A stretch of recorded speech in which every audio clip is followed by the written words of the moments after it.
Hello everyone, मैं आपकी tarot Shivani Sharma आपके अपने यूट्यूब चैनल टैरोट विद रेज में आपका स्वागत करती हूँ। कैसे हैं आप सब? आई होप आप सब बहुत खुश हो, स्वस्थ हो, मस्त भी। तो हमेशा की तरह लेकर आ गई हूँ आपकी भावनाएं आपके पर्सन को लेकर कैसी हैं और आपके पर्सन की भावनाएं आपको लेकर कैसी हैं। तो करते हैं रीडिंग की शुरुआत। रीडिंग काफ़ी इंटरेस्टिंग होने वाली है।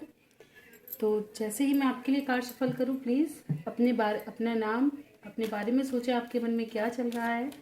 जब आपके पर्सन के कार्ड निकालूं तो अपने पर्सन के बारे में, लेकिन जब अभी शफल कर रही हूँ तो दोनों की कोई अच्छी मेमोरी आप विजुअलाइज ज़रूर करें या कोई इमेज देख सकते हैं वीडियो पॉज करके। थोड़ी एनर्जी आप अपनी ब्यूटीफुल रखें, ठीक है ना, ताकि हाँ एनर्जी पिक हो सके। जैसा कि आप जानना चाह रहे हैं तो यहाँ मुझे क्लैरिटी मिल सके, एंजल गाइड कर सके।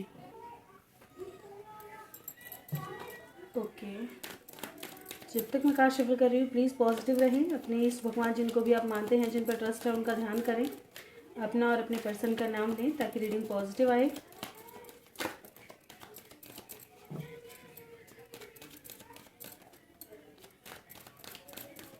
ओके, चलिए करते हैं रीडिंग की शुरुआत। लेके प्रभु का नाम। जय हो राधे कृष्ण, जय हो महाकाल, हर हर महादेव, जय हो माँ भगवती, जय हो सतगुरुदेव। प्लीज़ गाइड करें एंजल्स मेरे व्यूवर्स जिनके भी सामने जब भी रीडिंग आएगी। कलेक्टिव टाइमलेस रीडिंग है। मेरे व्यूवर्स अभी इस वक्त क्या सोच रहे हैं अपने पर्सन को लेकर, गाइड करें एंजल्स मेरे व्यूवर्स की current feeling, current situation, current energy guide करें। क्या सोच रहे हैं मेरे व्यूवर्स अभी इस वक्त अपने पर्सन को लेकर, कैसी सिचुएशन है इनके रिश्ते की अभी की, करंटली। कलेक्टिव रीडिंग है, प्लीज़ गाइड करें। This is my last shuffle. किसी को आना है आ सकते हैं। ओके, बॉटम की एनर्जी है 9 ऑफ वैंड्स विद हर्मिट। बहुत समय से सेपरेशन के कारण, नो कॉन्टैक्ट सिचुएशन के कारण परेशान हो चुके हैं। होप से भी हारते हुए नज़र आ रहे हैं कि यार पता नहीं कुछ ठीक हो भी पाएगा या नहीं, यह सब ख़त्म हो जाएगा। ठीक, कुछ लोगों को फियर लग रहा है जैसे लाइफ से सब खत्म हो जाएगा। ऐसा क्यों भाई? ऐसी एनर्जी क्यों आ रही है कि सब खत्म हो जाएगा? दुनिया थोड़ी ना खत्म हो जाएगी, हैं? ऐसी एनर्जी अच्छी नहीं है, ठीक है। कुछ लोगों की फैमिली में किसी तरह का कोई अफवाह हो सकती है, बात चल सकती है। जैसे मैं फैमिली ये कह रही हूँ, मान नहीं रही हो कि भाई इन दोनों को अलग कर दो, या तुम्हें तुम्हारी फैमिली काफ़ी प्रेशर डाल रही है कि मूव ऑन कर जाओ, हम दूसरी जगह रिश्ता करवा देंगे, ठीक है ना, तुम और अच्छे से रह पाओगे, तुम्हें अच्छे सपने दिखाए जा रहे हों कि भाई निकलो यहाँ से, कुछ नहीं रखा, बढ़िया रहेगा तुम्हारे लिए, हम जो सोचेंगे तुम्हारा अच्छा ही सोचेंगे। ऐसा कुछ फैमिली इन्वॉल्वमेंट आज बहुत ज़्यादा दिखाई दे रहा है। जैसे फैमिली तुम दोनों को, तुम्हारा स्पेशल तुम्हारी एनर्जी है, तो तुम्हें या तो ऐसा पता चला है कि तुम्हारे पर्सन को उनकी फैमिली कह रही है कि भाई मूव ऑन कर लो, या ये इंसान सही नहीं है, दूर चले जाओ, ठीक है, या आपके पर्सन ने आपको आके बताई हो। तो ऐसी कोई बात है, जैसे भी आपसे रेजोनेट करे, लेकिन ऐसा रीज़न है यहाँ पर कि हो सकता है किसी एक की फैमिली ये कह रही हो कि भाई मूव ऑन कर दो, है ना। तो वो वाली एनर्जी कहीं ना कहीं दिखाई दे रही है, लेकिन आप कर नहीं पा रहे, है ना, क्योंकि भाई ये रिश्ता इतना इजी नहीं है। आपको अब भी कहीं ना कहीं भरोसा है कि ये जो बैड फेस है ना, ये निकल ही जाएगा। समय लगेगा लेकिन मेरा टाइम भी ज़रूर आएगा, है ना, अपना टाइम आएगा। तो वो वाला है कि एक दिन इंतज़ार ज़रूर ख़त्म होगा, लेकिन फिर भी डाउट्स है कि कब, क्या होगा भी या नहीं होगा, या मैं सिर्फ ऐसे ही होप रख के बैठी हूँ। क्या ये सिचुएशन एंड होगी या नहीं, क्या मेरे हिस्से में जस्टिस आएगा या नहीं। कुछ लोगों का कोर्ट कचहरी का मसला है, तो वो भी यही सोच रहे हैं कि क्या जैसा मैं सोच रही हूँ, मैं प्लान कर रही हूँ, क्या मेरी लाइफ वैसे ही चलेगी, क्या मेरे हिस्से में जस्टिस आएगा, मेरी खुशियों की भी परवाह की जाएगी, क्या मेरी लाइफ में हैप्पीनेस आएगी। तो ये चीज़ें कहीं ना कहीं जैसे एक उम्मीद सी जगती है, लेकिन फिर कहीं ना कहीं नेगेटिव थॉट्स के कारण वो गुल हो जाती है। वो वाली एनर्जी हाँ बहुत स्ट्रांगली दिखाई दे रही है। कुछ लोगों ने किसी से बात भी की हो सकती है, अपने पर्सन से, या फैमिली में किसी से कांटेक्ट हुआ है, किसी की बात हुई है, लेकिन बात जो है वो कुछ ना कुछ ऐसी हुई है जो ठीक नहीं हुई है। मतलब जैसे इच्छा है, जैसे प्रपोजल तो काफ़ी अच्छा था लेकिन उसको उस हिसाब से एक्सेप्ट नहीं किया गया, या उस पर एक्शन नहीं लिया गया। कोई ऐसी सिचुएशन भी हो सकती है यहाँ पर। जो दिखाई दे रही है मुझको। कुछ लोगों के लाइफ में मनी से रिलेटेड इशू हैं, जैसे घर वाले पैसों को कि ये गोल्ड डिगर है, ये तो बड़ा पैसे की वजह से ही तुम्हारे पास है, या पैसे दे के चीज़ें रफा दफा करो। पैसों का इन्वॉल्वमेंट भी यहाँ बहुत ज़्यादा है ना, कि हो सकता है कि आप दोनों के बीच में पैसों का डिफरेंसेस हो, एक की फैमिली काफ़ी रिच है और एक की काफ़ी लो है, और बातें इस तरह की कि यार तुम्हारी ना बन नहीं पाएगी, एक का घर परिवार तो इतना अच्छा है और एक का तुम इतने डल परिवार से हो, या तुम्हारा इतना अच्छा है उसका इतना डल है, तो बन नहीं पाएगा। यहाँ पैसों का भी मैटर है कुछ ना कुछ, तो ये एनर्जी यहाँ से कहीं ना कहीं बहुत निकल करके आई है स्ट्रांगली।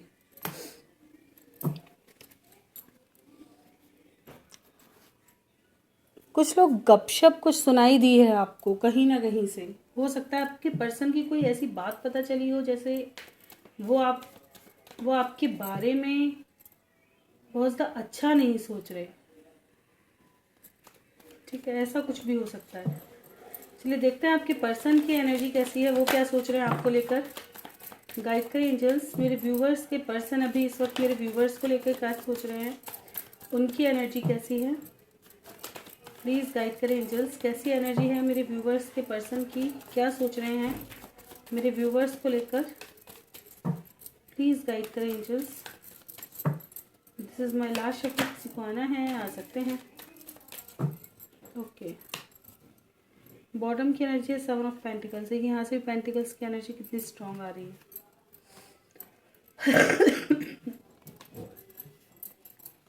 अच्छा, कार्ड्स आज थोड़े ही आए हैं। 2 of wands, magician, queen of wands, S of pentacles, 7 of pentacles and 5 of pentacles. तो कहीं ना कहीं आपके पर्सन आपका वेट कर रहे हैं, किसी ऐसी परिस्थिति में ट्रैप्ड हैं, या सबके होते भी काफ़ी अकेले हैं, या आपके आने का वेट कर रहे हैं कि आप इनके पास आए, आप इनको अप्रोच करें, आप इनको समझें। ठीक है, इनको पता है कि आप ऐसी पर्सनालिटी हो कि आप समझते हो, लेकिन कहीं ना कहीं आप जिद्दी हो सकते हो। क्वीन ऑफ वैंड्स वाली एनर्जी, आप कहीं ना कहीं किसी अगर बात पे टिक गए ना, तो मतलब टिक गए, आपने अगर ये कह दी नहीं ये काम ऐसे होना चाहिए, और अगर आपने वो पूरे मतलब दबदबे में कह दिया, तो अब तुम्हें दुनिया का कोई इंसान हिला नहीं सकता वहां से। काफी जिद्दी पर्सनालिटी ये आपको देखते हैं, तो इनको कहीं ना कहीं ऐसा लगता है कि अब कमिटमेंट दिए बिना बात बनेगी नहीं, या अच्छा कोई ऑफर प्रपोजल दिए बिना बात बनेगी नहीं, और मेरे ऊपर रिस्पॉन्सिबिलिटी इतनी है कि मैं इस चीज़ को फेस कर नहीं पा रहा, और उस इंसान के बिना भी नहीं रह पा रहा। ठीक है, रिस्पॉन्सिबिलिटी करियर की भी हो सकती है, रिस्पॉन्सिबिलिटी फैमिली की भी हो सकती है, मल्टीपल चीज़ें हैं। ठीक है, अब उसमें से ये किसी एक को चुनना इनके लिए काफ़ी मुश्किल है, क्योंकि सभी चीज़ें इनकी प्रायोरिटी में आती हैं, ये समझना भी ज़रूरी है। अब ये एक ऐसा मिरेकल चाह रहे हैं कि सब चीज़ें अपने आप बैलेंस हो जाएं, और ऐसा एक मैजिक हो जाए कि इनकी लाइफ में ना एकदम मस्त बिंदास सा कोई मैजिक घट जाए, कि सब इकट्ठे हो जाएं और इनकी भी बल्ले बल्ले हो जाए, ऐसा कोई मिरेकल इनकी लाइफ में हो जाए।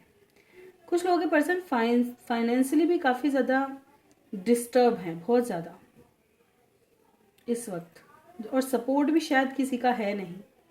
कुछ लोगों को ऐसा लगता है आपकी तरफ से पैसों को लेकर कुछ चिंता है, जैसे ये हो सकता है आपको, या आपने इनसे पैसे मांगे हों, या इन्होंने पहले आपसे उधार दिया हो, अब आप इनसे यूं कह रहे हो मुझे दे दो मेरा, उस चीज़ को लेकर काफ़ी परेशान हो रहे हैं कि यार अब मैं कैसे दूं, मेरी फाइनेंशियल जो इतने मेरे बजट इतना अच्छा नहीं है कि मैं इसका पुराना कर्जा उतार सकूं।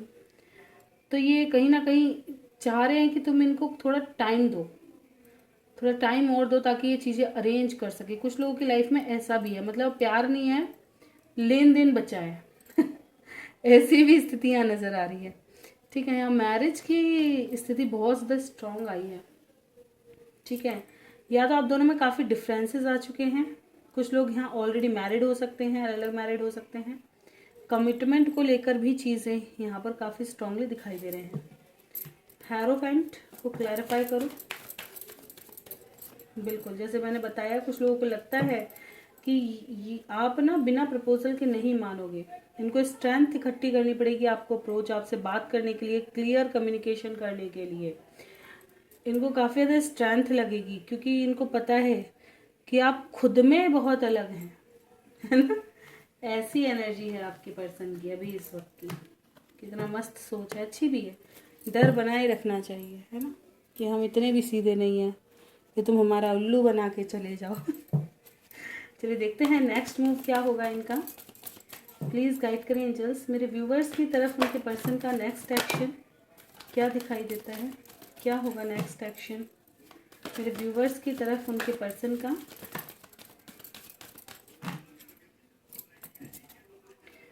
हाँ देखिए, जो भी डिले हो रहा है ना, ये यूनिवर्स की तरफ से है, समझ गए ना।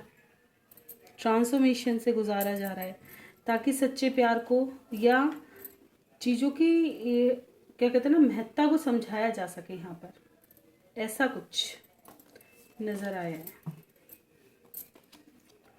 Material and spiritual prosperity, new beginning. Next move commitment को लेकर होगी, लेना देना होगा, पैसों पे काफ़ी फोकस हो सकता है, ट्रैप्ड सिचुएशन से बाहर निकलेंगे, थोड़ा वक्त लगेगा लेकिन ये सब होने में टाइम लगेगा। टावर मूवमेंट से बाहर आने में टाइम लगेगा क्योंकि जिसका जैसा कर्मा है वो उसको फोकस भी तो करेगा। ट्रांसफॉर्मेशन का कार्ड है, चेंजेस नहीं आएंगे, बदलाव नहीं आएंगे। ये जो ट्रांसफॉर्मेशन आ रहा है ना, आप दोनों की लाइफ में ही हो, चाहे चाहे आपकी लाइफ में अप्स एंड डाउन्स आ रहे हो, इस वक्त काफ़ी ज़्यादा ट्रिगर वाला फेस चल रहा हो, या आपके पर्सन की लाइफ में जिसका जैसा कर्मा है उसका पहले फिनिश किया जाएगा, तब जा करके आपकी लाइफ में फिर से यूं है। जैसे मैं कह देती हूँ ना, कहीं कभी कभी तो हम हो सकता है अपने पाथ से भटक गए हो, कभी कभी आपके पर्सन ऐसी स्थिति में हो सकता है कि अपने पाथ से भटक गए हैं, ठीक है ना, कि हमने अपनी तरफ से जिंदगी को लेके चलना है। लेकिन कभी कभी ना डिवाइन इंटरवेंशन जब आता है, अच्छे अच्छे की नहीं चलती, कितने भी चतुर, कितने भी बढ़िया कोई भी हो, चाहे वो ऐसा गिराते हैं या ऐसा उठाते हैं ना, कहते हैं ना मैजिक हो गया। वो मैजिक क्या होता है, वो उन्हीं की कृपा होती है, या तो उठा दे या तो गिरा दे, है ना। अब उसे बचाने वाला धरती पे पैदा नहीं हुआ। तो ये ट्रांसफॉर्मेशन यूनिवर्स की तरफ से ऐसा आता है। और ये कब आता है, जब हम डिवाइन के खिलाफ चीज़ों को लेके चलते हैं। जैसे उसने तुमसे कोई चीज़ छीनी, ठीक है, लेकिन हम उससे ज़बरदस्ती चीज़ें हासिल करें तो ईजीली तो नहीं देंगे वो। अब वो क्या करेंगे, परखेंगे, तोड़ेंगे, तड़पाएंगे, रुलाएंगे। हो सकता है तुम्हारी लाइफ में ऐसी सिचुएशन पैदा कर दें कि अब किसको चुनो, किसको देखो। तो बहुत सबके साथ कुछ कुछ अलग अलग चीज़ें देखने को मिलती है, ठीक है ना। एक एग्जाम्पल के तौर पे बताया है मैंने ये चीज़ें।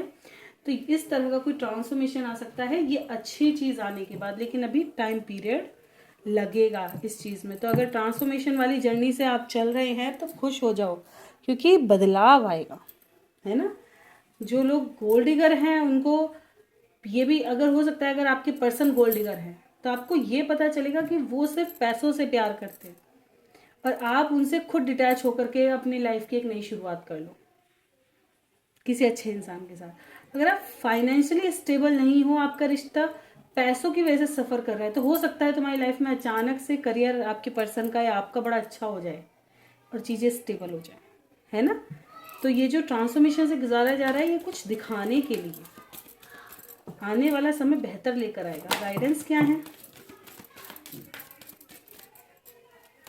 गाइडेंस क्या है मेरे व्यूवर्स के लिए, प्लीज़ गाइड करें एंजल्स। अरे तुम इधर आओ, this is my last shuffle. किसी को आना है आ सकते हैं। वाह, रोमांस तो प्रभु ने भी भेज दिया है। ट्रस्ट रखो, अगर आपका प्यार सच्चा है ना तो लौट कर आएगा। परफेक्ट टाइमिंग आने पर तुम्हारी लाइफ में भी सब अच्छा आएगा, ठीक है, लेकिन विश्वास रखना ज़रूरी है। विश्वास रखो तभी तो होगा। देखिए यहाँ से भी वेट का ही कार्ड है, सब्र रखो। जो बेसब्र है ना, ये उनके लिए आया है आज।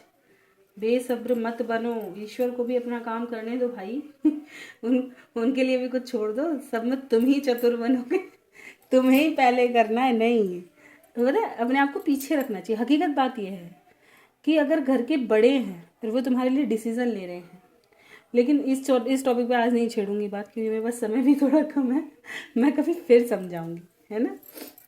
हाँ चलिए, तो ये बताना चाह रहे हैं एंजल गाइडेंस ये आई है कि आने वाले समय में अगर आप ना अपनी सोच को एक तो पॉजिटिव रखना, ठीक है, माफ करते चलो। जैसे मैं हमेशा बता रही हूँ कि अगर आप ब्लेमिंग एनर्जी में हैं, अगर आप अपने पर्सन को कोस रहे हैं और आप चाहते हैं कि आपका रिश्ता ठीक हो जाए, तो नहीं होगा, क्योंकि आपने कोसने का बैरियर लगा दिया। अब वो इंसान पहले उसको फेस तो करेगा।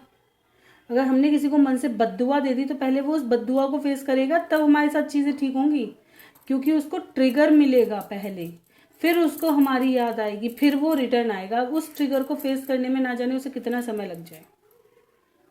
आई ना समझ। तो ऐसी स्थिति पैदा ना हो, इसलिए माफ करते चलो, ताकि आपकी लाइफ में अगर वो कार्मिक है तो इजीली क्या कहते हैं, निकल सके, ठीक है ना, रिलीज हो जाए आपकी लाइफ से। और अगर वो आपका पार्टनर है तो इजीली आ सके आपके पास, ठीक है। और ट्रस्ट रखें, थोड़ा समय दें, बीच का रास्ता भी निकलेगा। परफेक्ट टाइमिंग आने पे आपकी लाइफ में भी लव आता हुआ नजर आ रहा है आने वाले समय में। जो भी अगर आप जल्दबाजी में कोई डिसीजन लेने वाले हैं तो पहले और अच्छे से इन्फॉर्मेशन इकट्ठा कर ले। जल्दबाजी में कोई डिसीजन नहीं, किसी के भी बारे में किसी के द्वारा बोली हुई बातों पर ट्रस्ट बिल्कुल ना कीजिएगा। अगर आपके आपके पर्सन के बारे में आपको कोई बता रहा है, ठीक है, या आपके बारे में आपके पर्सन को कोई बता रहा है, स्पेशली देखिए, वो तो रीडिंग देख रहे होंगे, नहीं देख रहे होंगे, लेकिन आप तो देख ही रहे हैं। कभी किसी के कहने पे मत जाओ। रिश्ता दूसरे नहीं निभा रहे हैं, रिश्ता हम निभा रहे हैं। और कौन चाहेगा कि किसी का रिश्ता बड़ा अच्छा सा चलता रहे? नहीं, कोई नहीं देख सकता जल्दी से कि बड़ा अच्छा सा चलता रहे। सबको ये रहता है अरे तड़क भड़क मची रहनी चाहिए, बिगाड़ो जैसे हो सके। तो किसी की बातों को मत सुनो, डायरेक्ट कांटेक्ट करो। और अगर कभी कभी ऐसा होता है ना कि गुस्से में, कि कभी कभी खुद के आपने भी फेस किया होगा कि किसी को समझा समझा के हम इतना थक गए कि हम झूठ बोलने पे आतुर हो जाते हैं। अरे हम ही बुरे हैं, है ना, हमने तो कर ही दिया ऐसा, अब तुम यही मान लो, कह देते हैं ना कितनी बार। अब कोई इंसान इस बात को सच समझ के बैठ जाए तो कैसा होता है कि यार हमने गुस्से में कह दिया था, हमें तो पछतावा हो गया, लेकिन सामने वाले को भी समझना चाहिए था कि मेरा नेचर ऐसा नहीं है। तो इसलिए कहा जाता है कि इजीली अगर कोई बोल रहा है तो ज़रूरी नहीं है कि वो सच ही हो, और अगर वो बोल रहा है ज़रूरी नहीं है वो झूठ भी हो, लेकिन पूरी कंफर्मेशन आपको लेने की ज़रूरत है। जब तक आपका दिल ये ना कह जाए ना कि नहीं अब सही है, ठीक है, लेकिन दिल को इतना नाजुक भी मत बनाओ कि सच्चाई दिखने के बाद भी इग्नोर करो। अगर आपको एक ऐसा वैलिड प्रूफ मिल चुका है कि ये चीज़ें ऐसे ही हैं, खराब ही हैं, तो उस पॉइंट पे भी थोड़ा सा अपना दिमाग लगाओ, ठीक है। अंधे होकर के प्यार मत करो, प्यार में अंधा होना ज़रूरी नहीं है, प्यार में सच्चाई होना ज़रूरी है और सच्चाई को देखना ज़रूरी है। तो ये थी आज की रीडिंग। क्वेश्चन आंसर मैं नेक्स्ट रीडिंग में ज़रूर लेकर के आऊँगी, आज तो नहीं हो पाएगा। तो ये थी आज की रीडिंग अच्छी लगी हो लाइक ज़रूर करें, चैनल पे नए हैं सब्सक्राइब करना बिल्कुल ना भूलें, कोई गलती हो क्षमा करें। लव रीडिंग देखना पसंद है चैनल पे बने रहें, मिलते हैं नेक्स्ट वीडियो में, तो bye bye, thank you for watching.